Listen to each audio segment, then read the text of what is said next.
Good day, folks. So this is EDAE 664 Goals, Outcomes, and the Teaching Goals Inventory. And so we'll be discussing those things today.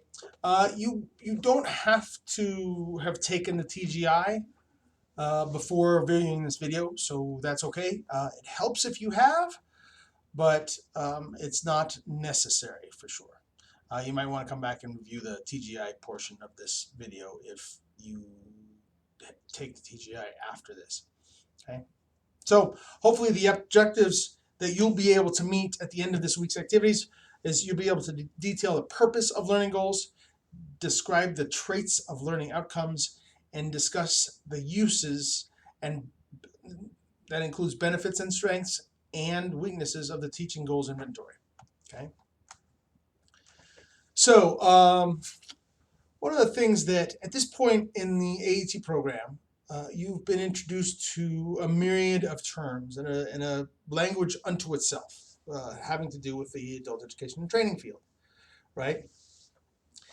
In the assessment and evaluation class, we really see in several cases, in numerous cases,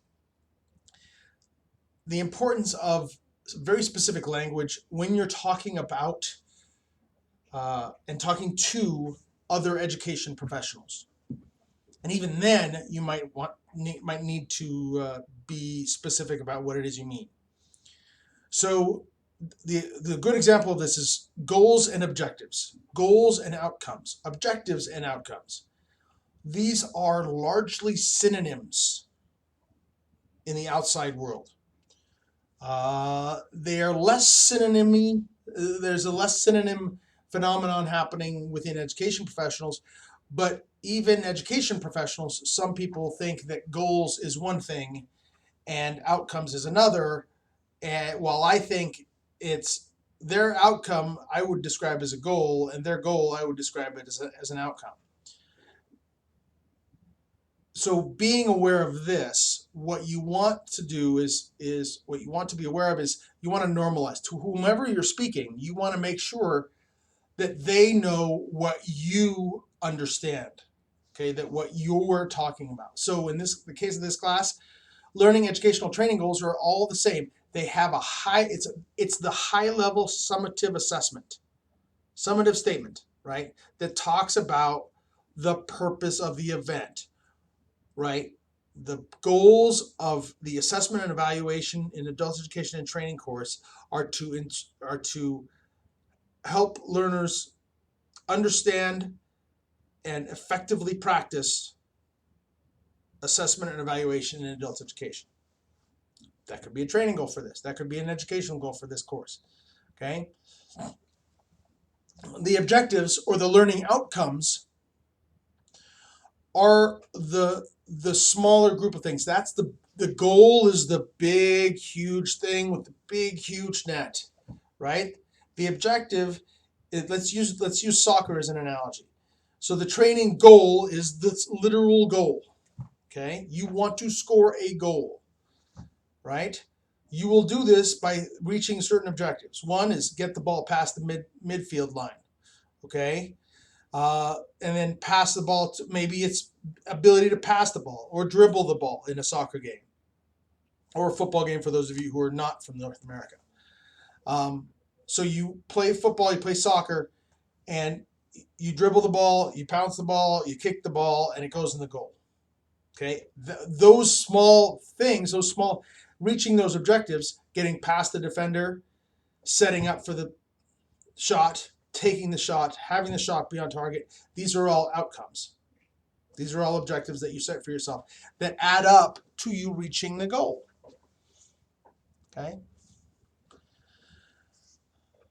Goals, outcomes. Goals are general, high level, summative statements. Outcomes or objectives are specific, measurable, and can be attained in small doses. Okay? CATs, classroom assessment techniques, right? They have various processes and methods, but you use them purposefully as a way to assess the learners. right? You assess learners, you evaluate programs or learning events. Okay, that's the difference in the language that I use. You assess learners, you evaluate events. The evaluation, as part of the evaluation data, you're going to use assessment data, but assessment data is all learner-centered. Evaluation data is not necessarily learner-centered. Learner-centered data is part of the evaluation data, but is not all of it. Okay, assessments, the data that you collect in order to make an assessment is all comes from the learner, most appropriately. Okay. Learning training goals. So let's move here to, let's do this, and I'm going to do this. Usually I don't have this happen, but we're going to do that. There we go. That's a little bit better. I'm neurotic about screens and all that good stuff. So you'll see how many slides we have. We have 8 slides. We don't have too many slides. All right. So let's go back to here. Learning training goals. So ambiguous or incorrect training goals. Okay. Understand the principles of this. Now, I sit on the curriculum committee for the college, and I sit on the curriculum committee for the School of Education. I don't like the word understand. There's no way to measure it. Okay. Technically, it's a part of Bloom's taxonomy, which, yes, it has been updated, but there are many other taxonomies that are probably more appropriate given our 21st century and the focus of adult education and training in the 21st century. Okay. Understand is listed in Bloom's. I get it. I don't like it. I can't measure whether or not I understand. Right? I can measure things that lead to once I measure those, I can say whether or not you understand something, but I can't measure understanding in and of itself. Okay. You're going to explore various processes for evaluation. Okay. That's not necessarily a goal. Remember, a goal is the finish line. An objective is the finish line. An objective is a milestone on the way to the finish line. Exploring the various processes for evaluation is more an activity. Understand how to link objectives with assessments. These are all ambiguous or largely incorrect. So how do you make these more clear? Instead of understanding the principle of assessment, you utilize a CAT to assess the level of learning in your event. Okay? If you do that several times, which you are being tasked to do, then you will understand the principles of assessment. Instead of exploring the various processes for evaluation, you can discuss the strengths and weaknesses of various evaluation plans, various evaluation approaches. Okay? Instead of understanding how to link objectives with assessments, you can create assessments which are linked to objectives, right? If you can create those assessments and they're valid and linked, then you understand how to do so. And I've even asked you to go a step further here, right? In that you can do that, right? One of the things you'll hear me say fairly often in this class is the best way to assess someone in whether or not they can do something is to have them do that thing, and if they did that thing correctly, then yay, right? There's this so many, well, I want to evaluate how it is they process this information. So I'm going to ask them about other things that don't have anything to do with processing that information. No, have them process the freaking information, right? Have them do the thing you want them to be able to do at the end, right? So, for example, let's look here, right? Objectives for this week. I want you to be able to detail the purpose of learning goals. I want you to be able to describe the traits of learning outcomes. I want you to be able to discuss the use of the teaching goals inventory, right? Those are all things that I want you to be able to say to yourself, yes, I can do that, right? Learning objectives. Here's that word I love again, understand, okay? Create a course syllabus, right?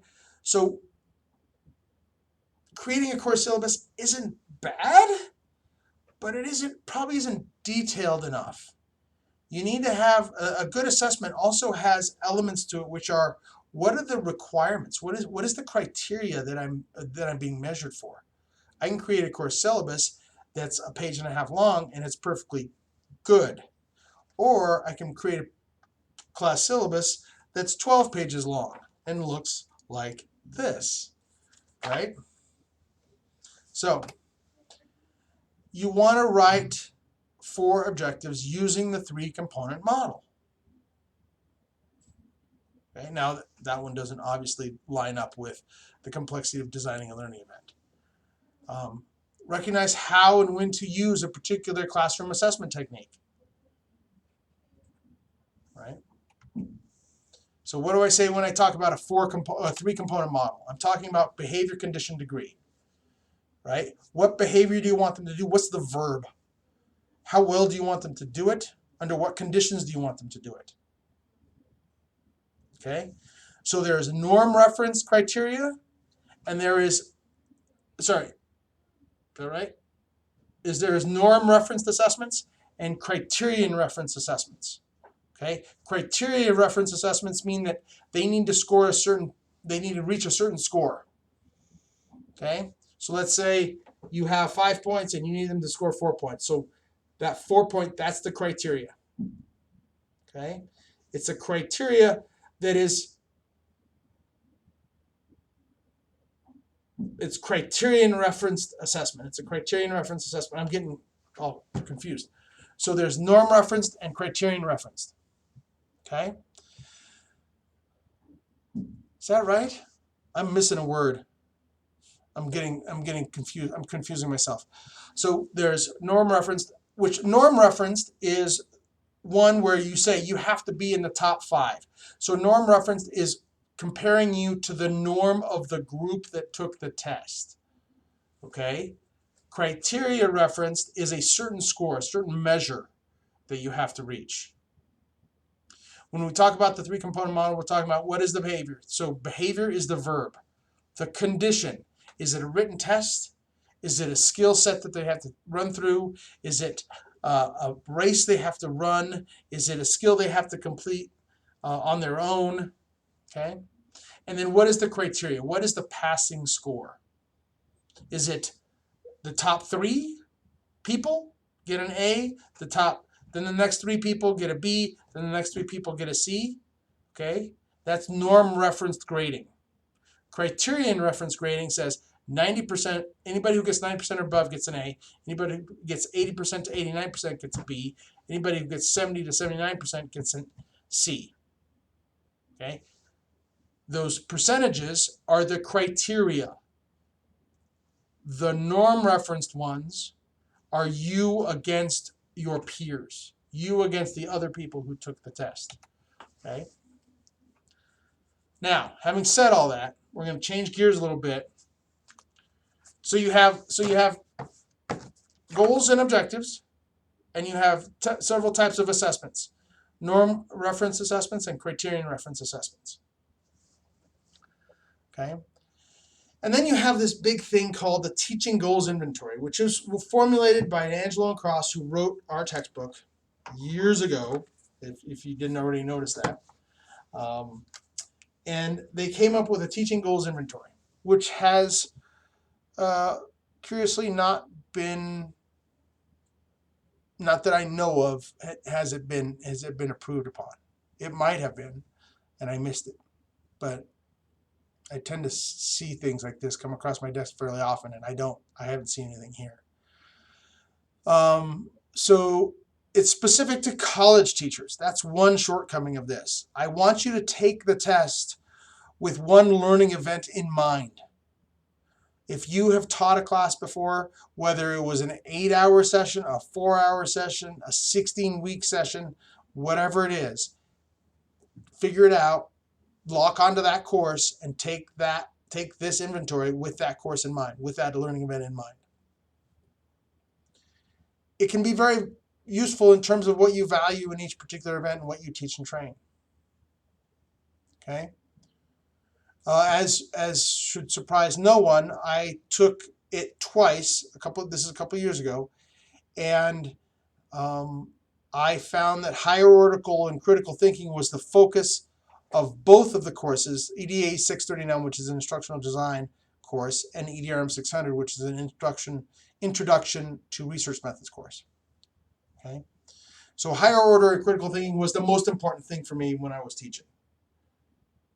As you might surmise, that's because I teach graduate school, and in which these things are very important.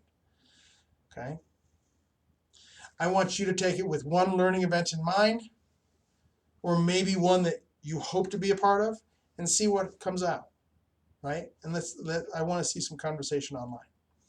Okay. Having said that, you have had a great first week of conversations. Okay. You are doing these classroom assessment techniques, and the first one is due in 4 weeks.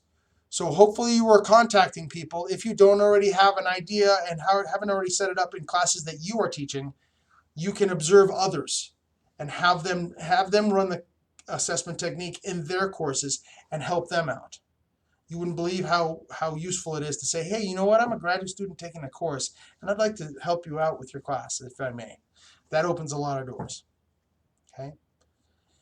And your first iteration at learning outcomes is due in 2 weeks. So we'll talk about those more specifically next week and how you might come about and shape those in a very deliberate manner. Okay? So again, goals, outcomes, criterion referenced, norm referenced, and you have some other extraneous homework that you should be doing. Okay? So hopefully by the end of this week, you'll be able to do all 3 of these things. All right. Take care, folks.